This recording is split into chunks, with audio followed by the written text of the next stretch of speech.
well, no piece of steel has ever been done, 151 days. And now we get the actual footage that they want us to see, and you can't see.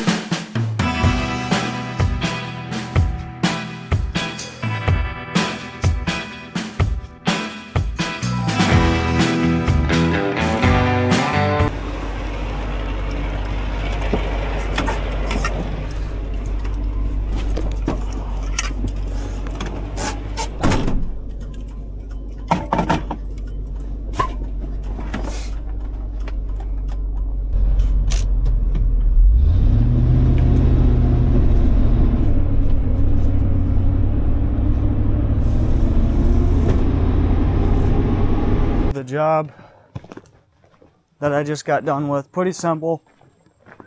I'm not gonna film on the guy's property. That's his personal domain.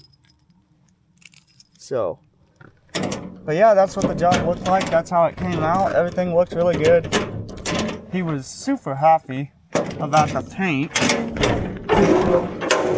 In fact, most people are super happy about the paint. I carry a lot of different equipment paints, and I try to match everything as best as I can. Sometimes I'll even go out of my way and get OEM paint, like from the dealership, or I order it. This truck is having some misfire issues, and it happened, literally started this morning, and I was like, this sounds a little different.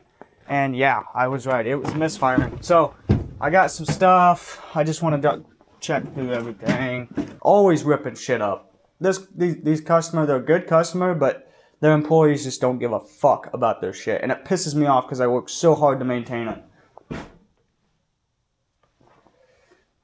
And it's just like, the way they reach out to me, it's like, hey, we had another issue with this trailer. And I'm thinking, oh fuck, it's something I fucked up, you know?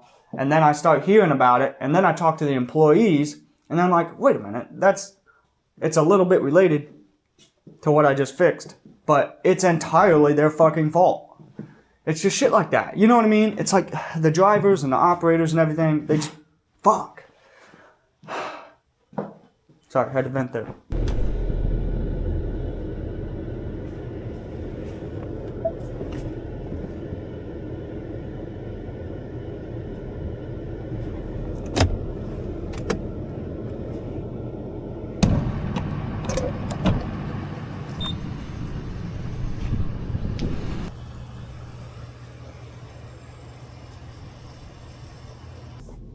Got me a donut and a cup of coffee. And I also got me the little 4-pack Red Bull. About a 2-hour drive ahead of us. So that's what we're doing.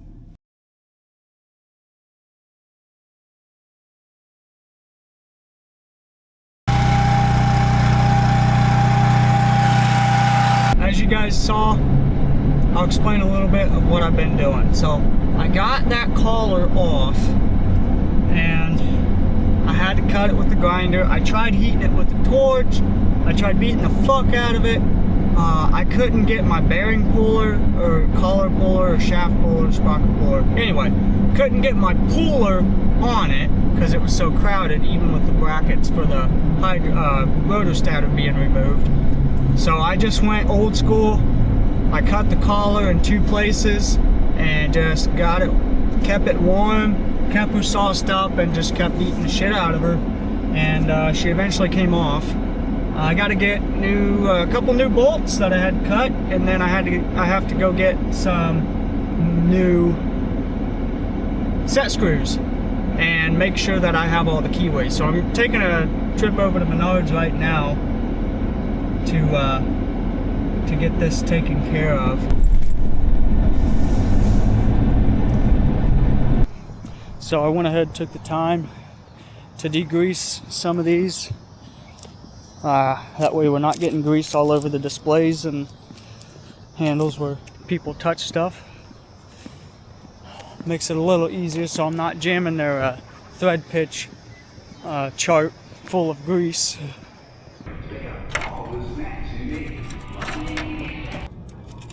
Pretty sure this is gonna be metric. I found a couple of the right ones. I'm buying like 3 of the right ones, but there's a couple odd ones that I'm just gonna stock on the trailer. They didn't have all of the correct. These are 5/16,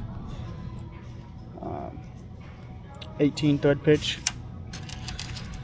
So 18 would be a coarse thread, TPI wise. That's what we're looking at. They had the short guys right here in stock, and then I think I found, yeah, there's a little bit longer, but they will work. This is what I prefer because it grabs more of the thread, but these will work. We need 4 of them. I'm gonna grab 5 of them because that's just what you do. And yeah, so that covers that guy, covers the key stock. These 2 guys right here are all reflected on these piles. Didn't take a whole lot of time to find everything, but that's what we got. Let's go ahead and get out of here. So I also got an air hammer and some SAE 3/8 hex bits that go on to my 3/8 ratchet. Those are usually pretty handy when I'm trying to get into smaller spaces. Makes it a little easier. And they were actually on sale, $7 for a Master Force kit. Figured that was a pretty good deal. Figured that was the time to buy, so I did. That'll be for the hydraulics trailer. So the hydraulics trailer has an air hammer now. It's not the big Kung Pao one that Burta has, but it is going to be a little bit better than having no air hammer. And I've got to bust out some beat up bearings and a seal still yet on this job. So it was only $50 for a metal housing Sanborn one, and I've had pretty good luck with the Sanborn ones, so I figured I'd give them a shot. But let's hop in the old workhorse here and get on back to the job.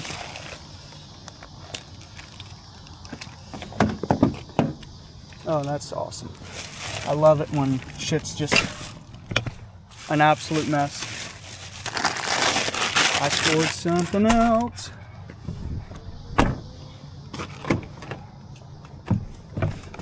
Oh, buddy. Whoa. Oh, yeah. Quick tip. So I just bought this thing for the hydraulic trailer. It was on sale for like $50 at Menards. This is a good company. Sanborn's pretty good stuff. I will recommend on these screws right here. In the past, on the needle scalers and the air hammers, I would Loctite the fuck out of that, because those will rattle loose and you'll lose them, and then you're constantly tightening this, and it's just a pain in the ass to use. So right off the get-go, Loctite them. Loctite 271. Yeah, something like that. There we go. Okay, these are cool. I wonder why we shall put these right there. Nothing's easy. Nothing's easy. Slice, slice.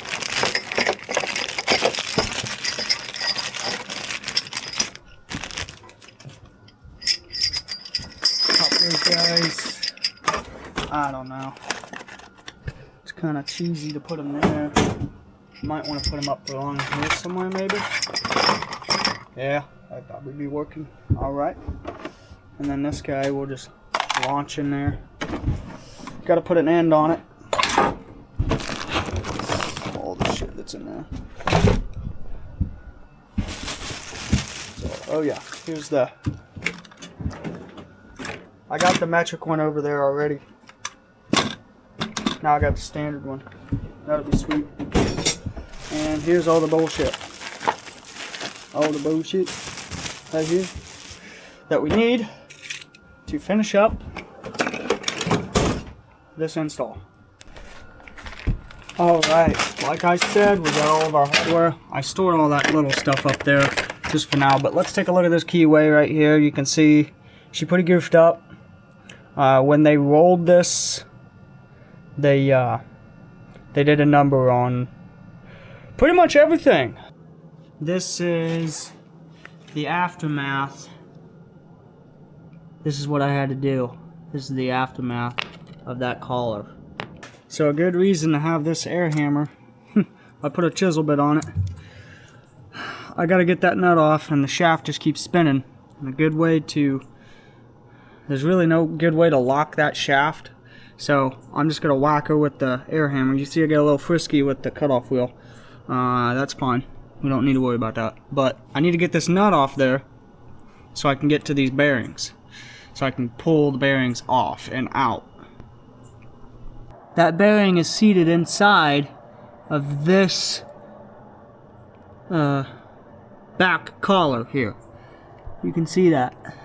It's partially outside, partially inside, but it's seated all the way around inside there. That's good. That's what we want. Before, you could not do this by hand. Now, when we put that the rotor stator back on, when we put this guy back on here, you won't be able to do that. But look at that. We'll clean all this up over here and clean all that up. Put our cap on, and then we will flow some grease into it. It's not too bad. I've definitely worked in this kind of stuff a lot later. Sometimes I'm finishing up as they're pulling in ready to go for the day. It's the way she goes. But that rotor stator needs replaced. Luckily, we got one. And it's expensive because of that, you know. I've had it open before. I think I had to steal a keyway from it, which is another reason I went ahead and bought a bunch more keyways. Because this one's garbage. You can't use this. You risk fucking more shit up. You just can't go reusing shit. Shouldn't go reusing shit like this. Now, if I was way out in the bush and fucking, you know, middle of nowhere, and I needed to make something work, you best believe I'd be fucking putting that in my vise and grabbing a little emery cloth or Cubitron or whatever, making it work. But we're not in that situation, so we got the right shit right here. There we go. Got a mess of hardware. Mess of parts. But yeah, I know you guys haven't gotten a tour of the hydraulics trailer yet. It's coming. Don't worry, it's coming. I might do one tomorrow. I don't know. It depends. I might have to do a tire tomorrow. I'm not super excited about that, but you know, we'll see. I don't know yet. Alrighty. Well, now comes the part that I actually enjoy more, which is fitting collars, shafts, aligning stuff, and putting on new parts. I actually had that part in stock, believe it or not. So that's pretty cool. I'm gonna throw a brand new one of those on there. New coupler, new bearings. I mean, she'll be ready for the 100-yard dash, boys. She'll be ready to rock and roll. So back to.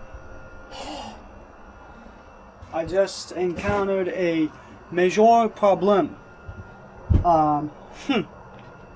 Fuck. It's a big old fuck.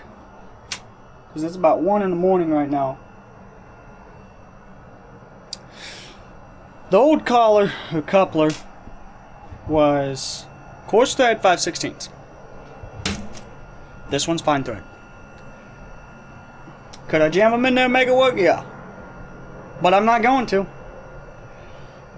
I'm not going to. This is a $700 collar, or coupler. Ah! I knew I should have just fucking grabbed the whole bin of coarse and fine. Ah. Puts a real stomp on the progress that we've been making. Also, I do need to get a set of files for this trailer. I cannot believe I don't have one. I thought I did, but I only have one. Which one's better than none, but I'd like to take a little bit more off than that. I'm just trying to fine-tune this key stock here. What is this? What brand? It's not Handy Pack. Midwest Fastener is the brand that you're going to see these in. Obviously, if it were during business hours, I would have just ran to an electrical, possibly an electrical supplier or an industrial supplier would have this key stock here, or a bearing supplier, like industrial style stuff. Hydraulic shops usually stock this stuff because they usually sell bearings too. Usually. I would have grabbed a key stock from them. It would have been way more, and it would have come in a giant stick. No, not giant, but like 3 feet stick that I'd have to cut down, but it'd still be better because I have to file all the edges on this because they're not as precise as, you know, what you need for this kind of stuff. Is it gonna work? Yeah, but I prefer the nicer quality stuff that the bearing supplies and the hydraulic supply shops have. But that's another thing, you know, whatever. We're kind of at a stopping point, unfortunately. Man, that sucks. It is what it is. Hey, you know, last minute shit. Like I said, last minute shit doesn't always go the way you want it to. So, yeah. Fuck. We're supposed to do all this upcoming weekend. However, they had a different trailer, get a giant gash into the sidewall of some brand new tires of axles that I just swapped last year. And it sucks. Those tires are still brand freaking new. That trailer hasn't ran hardly at all. It was a backup. So, it is what it is. Yeah. In the meantime, I'm going to wrap this trailer up, lock her down tight, and we're going to go get a hotel. Matt's tired, and the nice thing is, I don't have to get up at 5 in the morning, even though it's like 1 o'clock now. I don't have to get up at 5 to finish this job up, or get up at 5, go to Menards at 6, get the parts, get this trailer out and ready to go. I could sleep in a little bit, which I appreciate. So, more tomorrow, guys. It'll probably be a different video. I might edit all this. I don't know. We'll see.